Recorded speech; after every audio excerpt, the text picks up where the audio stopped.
Well, Tom, I appreciate you taking time out of an extremely busy schedule to be with me on this program. And I want to propound a thesis and catch your reactions to that. And it's a thesis that's very important to me. It has to do with the practical character of theology. As you know, I dabble in that field of theology, and I like to think that it's worthwhile, that it has some practical import for people. I think there's a general perception that theologians are in an ivory tower, that they're unconnected with reality, that they have all of these strange things to say, that are out of touch with people's lives, and that they really are irrelevant to what's going on in the real world. And my thesis really is borrowed from my teacher, Father Karl Rahner, the great German Jesuit, and he said that the more scientific theology is, the more practical it will be. The better theology is done, the more impact it will have on people's real lives and on their spirituality. So I want to begin to explore that a bit, and I anticipate a few questions from you about that thesis and maybe how it ought to be developed. Well, Jim, I'd like to turn the tables on you. Usually when I've been on your program, you put questions to me. But I'd like to turn the tables on you, since you're the propounder of this thesis. Yes. And make you defend that thesis a little bit. Okay, I think that's fair enough. And my profession is a trial lawyer, so I spend a lot of time facing up against experts like yourself from various fields who propound a thesis in court. And then I am required under the duties of my profession to cross-examine. And on behalf of the Word in Edgewise Society, which is made up of former guests of your program, I want to put you to the test on that, because it is an interesting thesis. I agree with your observation that most people would probably respond to the term theology by picturing in their mind someone engaged in areas of pursuit far removed from their daily concerns. So let's go right down to some basics. If someone came to you and said theologian, what does that word mean? And define it for us as in layman's terms, Father. Mm-hmm. Well, a theologian is a professional, someone who has studied in the field of religion, usually thought of as having an advanced degree and belonging to professional society like the Catholic Theological Society of America, just like you belong to the Bar Association, I presume, and other professional organizations. So a theologian who's a professional in that field would belong to a society and perhaps have published some books or articles and tries to stay up to date in that field. Now, the next question, I suppose, is what's that field? No, I'm going to ask the next question. It's no fair if you try to be the lawyer. I'm going to be the lawyer. Now, I'm going to make you be a little more precise. Okay. Pretend we're in court and we have a judge to enforce the rules here. Let's get it down to more specifically, and let's break it down. Theologian. The word theo, what does that mean? That means God. That refers to God. It's a Greek word. Theos means God. Right. Logian. Yeah, that comes from logos, which means word or study. Right. So it's the study of God, just like you have biology, which would be the study of living things.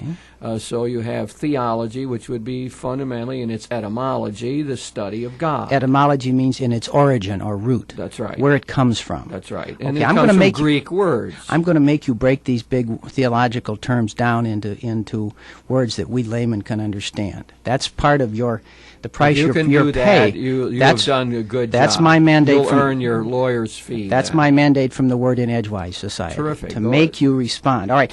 Now, you've given us a simple layman's deposition, the study of God. Yes. Now, how does one study God? Well, that's a good question. One studies God insofar as God is revealed in the world, insofar as God is spoken of in the world's great religious traditions, insofar as people experience God in their own lives. In other words, put negatively, it is not possible to observe directly a particular being in this universe of ours that we would call God. There isn't, the contention of theologians isn't like there is someone up in the sky and you're going to get a telescope and study and see, aha, there's three persons in that one God. It's not like that, but God is known indirectly as manifested in human experience, in culture, in personal religious experience, and is codified or brought together in what we call the world's great religious traditions. Okay, now you've mentioned the world, the study of God in the world, the study of God in the religious traditions, and the study of God in daily living. Let's break those down. And first of all, if I were to say to you, now look, I'm a lawyer, and therefore I deal with practical problems. I have to go look up what the law is in law books, and I have to also go out and investigate factual disputes. I have to go out and try to find evidence which bears on a factual dispute. For example, did Jones do what Party A says he did or didn't he? And you try and marshal your facts. Yes. Now, do you have a methodology which you use? For example, if I said, how do you go out in the world, Father Jim, and find God? How does a theologian go about that? Well, I would say that there's a number of ways of going about that. First of all, the premise is that you will find not direct evidence, but clues or intimations of the presence of a source or of a goal of what's going on in human life. Those words, source and goal, will be important to me. And so one will pick up intimations that life is trustworthy, for example, or clues that there is a benign source at work in the world, or indications, indirect indications that are connected with the longings of the heart. So if you start out by saying, let's look at personal experience. So part of looking in the world is not just a world of stars and mountains, but the world is really centered on human beings, whereas the world holds together in its human stem or form. And so we would first look at human beings, and we'd say, okay, where do you find that? And you're looking in the human heart, about longings of the heart. You're looking for drives, hopes, fears, deeper anxieties. And I would say even within that realm, you're going to find some experiences that are potentially more revelatory of this God than others. A good field would be, for example, personal relationships, and especially the relationship we call love. So one way of looking at this and say, well, where do we find love in the world? And where we find it, do we find some mysterious dimension to it? Do we find there a way in which something seems to be beyond the empirically verifiable? So when someone says, I love you, they usually mean it for life or forever. I love you, the language of love is forever. Now that suggests some sort of transcendent source or some goal that's beyond what is empirically now verifiable. Spoken like a theologian, Father Jim, but I'm not going to let you see I'm sure that to another theologian everything you said would make a great deal of sense, but I'm going to make you put this in more common terms for us, if I might. Okay. Do I understand you to tell us that when you go looking for God in the world as a theologian, you basically do what a lawyer does? He's looking for evidence of the existence of God. All right. For evidence, but a unique kind of evidence. But doesn't that raise? See, when I go looking for evidence, I have a standard that I have to live by. My standard is, let's take the simplest of cases. Was there a contract? Now I have to go out and look for evidence of a contract. But you see, I have already begun with a fairly clear idea of what a contract is. I know what a contract looks like. Yes. So I think somebody might have some problems with that. You're telling us that you're looking for evidence of God, yeah. But isn't that a bit circular? Because if you already know what God is, because you are looking for evidence of God, then why do you need evidence of God if you already know what God is to the point where you can say, I'm looking for evidence of God? You see the circular nature of that? Then there is an inevitable circular character to the religious quest. How do you break out of that? Well, I don't think you break out of it, you break into that circle. One of the things that theologians would say is that a totally objective search for a being, or God, whatever you mean by it, is never going to reveal the existence of this God. That what you need is a participatory search. You need to be passionate about it, involved in it. You need to have a searching, open kind of attitude that you bring to the search. Now, I think also what is happening as part of the circular character of it is there is also a culture in which we live which already enshrines particular notions of God. That is, you have a culture that has religious traditions as part of it, and the religious tradition will say, let's take the Judeo-Christian tradition, for example. It will say to us, well, God acts in history. God appears to particular people like Abraham and Isaac and Jacob and Moses. God has been especially present in Jesus of Nazareth. So you begin with the perception of what this God might be like. So Jesus says, well, God is so close and near and tender and compassionate and powerful that you can call God Abba, that is Father, Daddy, Papa. So that begins to slant your search. There is a circular character. You grow up in a world that is not neutral, and just take the United States very concretely. We live in a country that is shaped by the Judeo-Christian tradition. You can't walk around in this country without hearing the word God. You pick up the money and you find it, in God we trust. And so it becomes woven into the cultural fabric. Also, it may well be that you go to a synagogue or a church and you celebrate the Lord's Supper in a Christian setting, for example.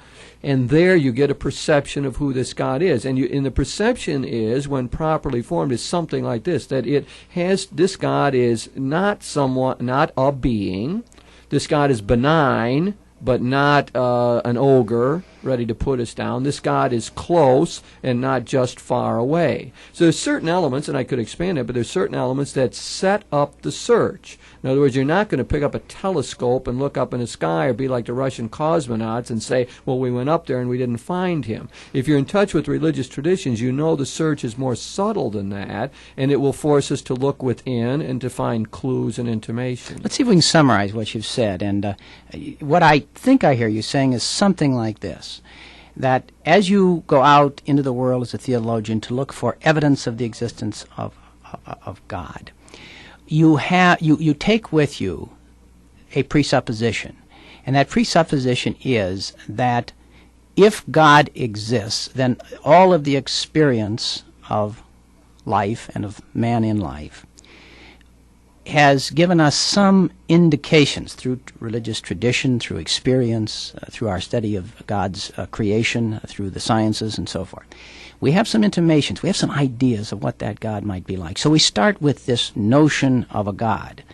And then we are looking at the world. You use the word empirical reality. You mean just things as they are, as we see them, as we observe them, as we study them in our ordinary human experience. Is that a true statement? Yes. Okay. So as we look at this evidence from religious traditions and from we look at the evidence and ask ourselves what it tells us about God and the question of God.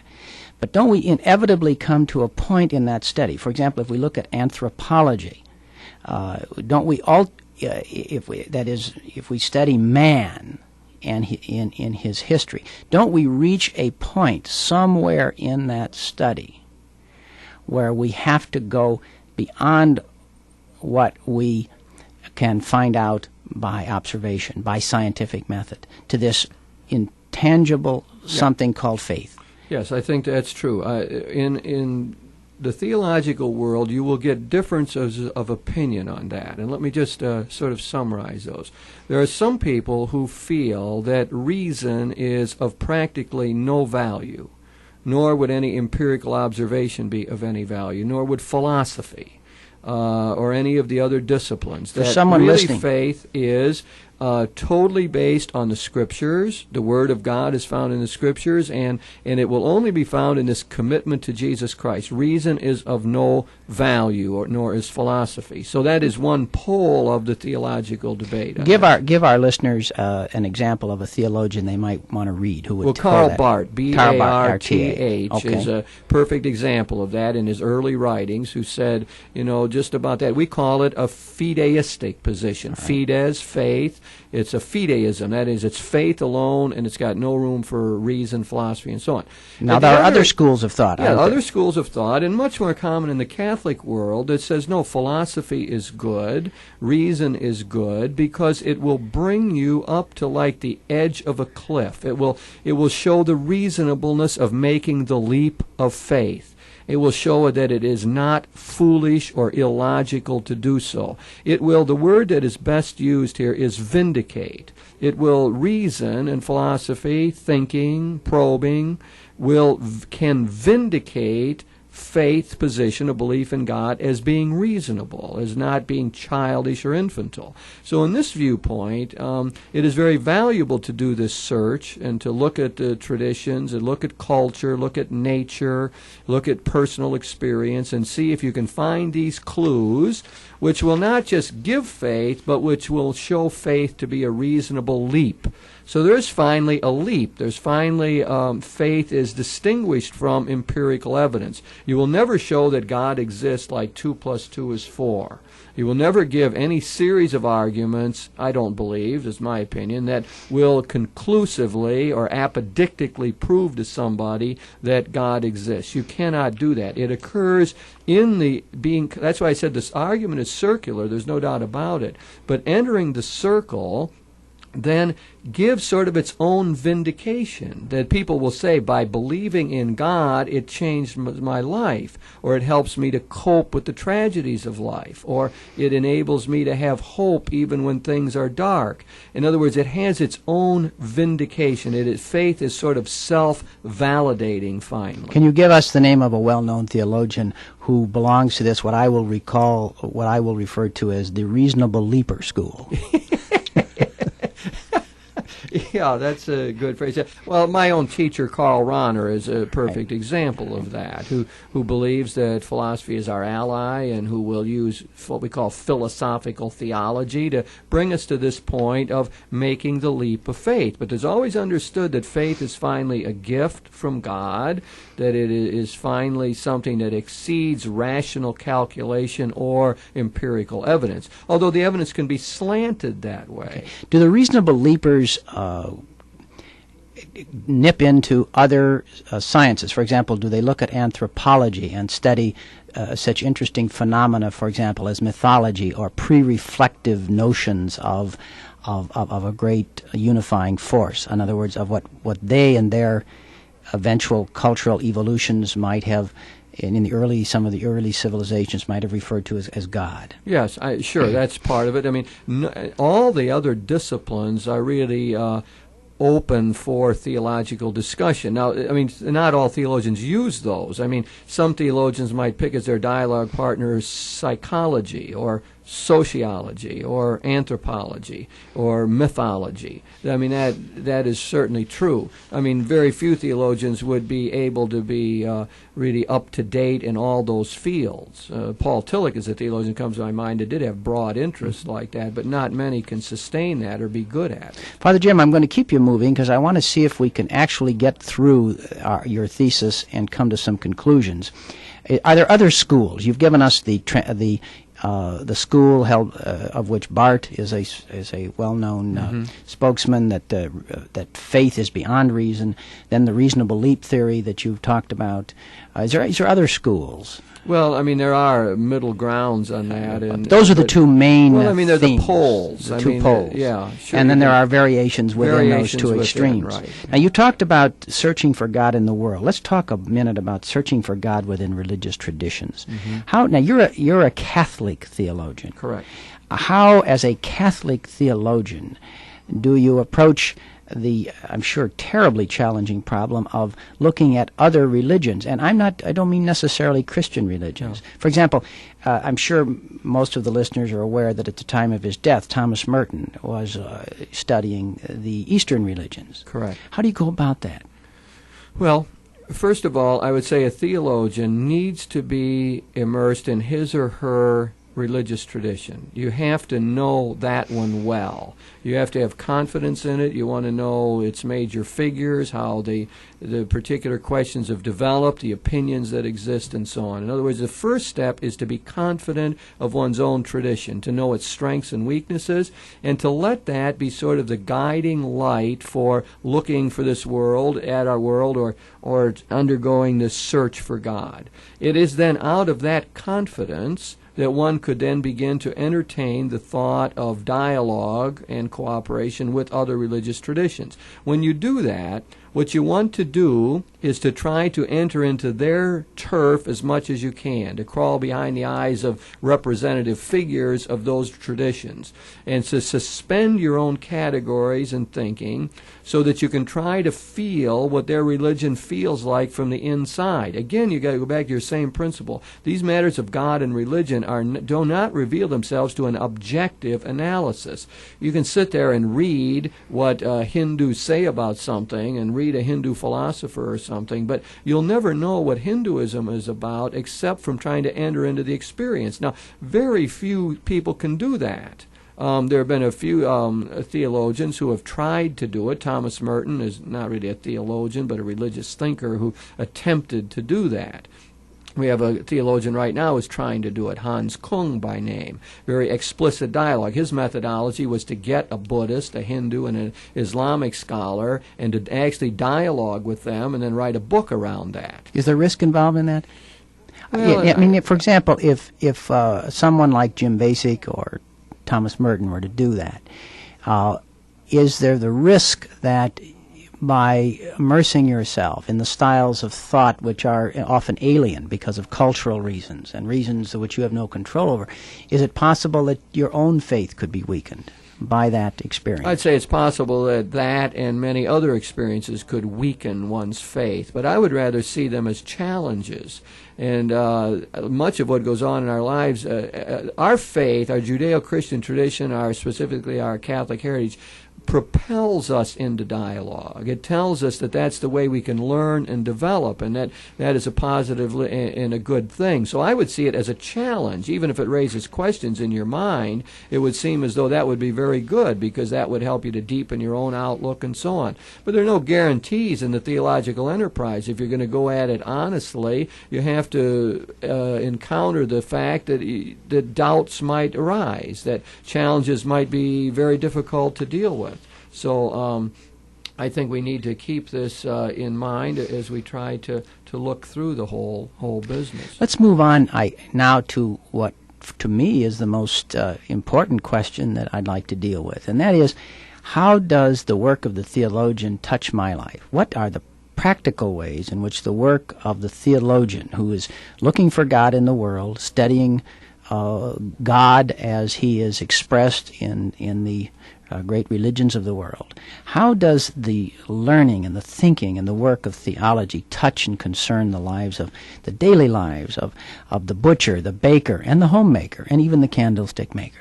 Well, I would say this, that first of all, theology done well would begin to alert you to the ways that this mystery, this incomprehensible mystery we're talking about, that we name God, is at work in your life. In other words, I could say, you're a lawyer. Now, what you ought to do is to be attentive to your interactions with your clients. In doing so, you might well find out that there's mysterious dimensions to them, that you can't read them like a book like you thought, that maybe they have deep values and convictions that reveal some a mysterious source that's almost beyond you. You encounter clients who suffer greatly and still come through, and as a result, you're attuned to the fact that, that God is at work in their lives.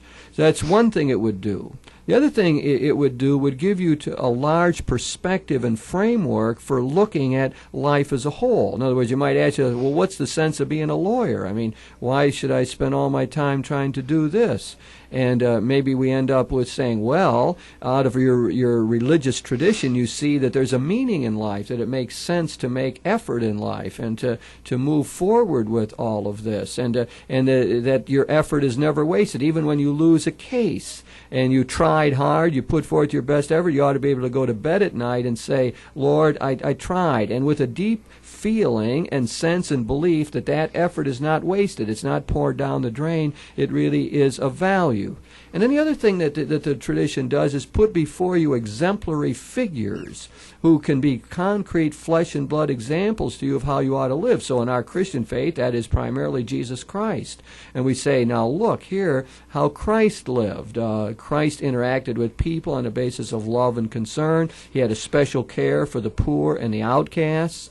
He was of great probity of character. He was upright. When he was challenged about truth, he stood up for it.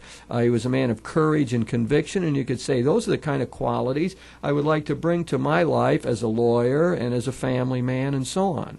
So you get a concrete example. You don't get principles only and say, well, you ought to live justly and forthrightly, but you get the example of Jesus Christ, who lived as a man of peace and of love and of justice, who confronted when he had to, who got angry when it was necessary, and who really lived out a life of care for other human beings. So I'm not saying that I'm limiting it to those points, but at least those three that I've mentioned would seem to me to be helpful. So then, as I understand you, then the teaching, the learning of theology can inform the principles which then inform our discipline, our Catholic tradition, and they become the pole star by which we guide our lives, judge how well we're doing in our relationship with God. Jim, the opening thesis was a very interesting one, and I understood it to be the more scientific religion and theology is, the greater practical value it is. Can you summarize that for us in a minute or less? I can do it in 30 seconds, I hope, Tom, and that is that when theologians do their work well, when they know the tradition, when they are confident of the heritage that they have, then they can speak, they can openly dialogue with others, and they can try to bring you the richness of that heritage. They can tell you, here are the exemplary figures who could guide you, here are principles that you could use, here's a large perspective that really is helpful to you, and indeed, here is motivation and hope that all that you are about in life really ends up being worthwhile. So, Tom, I appreciate the questioning and you functioning as a lawyer here, and I think that's really helpful. It forces me to think more clearly, and I hope helps clarify, especially today, the meaning and practical import of this world we call the theological world. Happy with that? Terrific. I'd love to do another one like that. Sure. You want to do another one? Yeah. Sure. It's great. Love it. Challenging. It made you work, didn't it? Yes.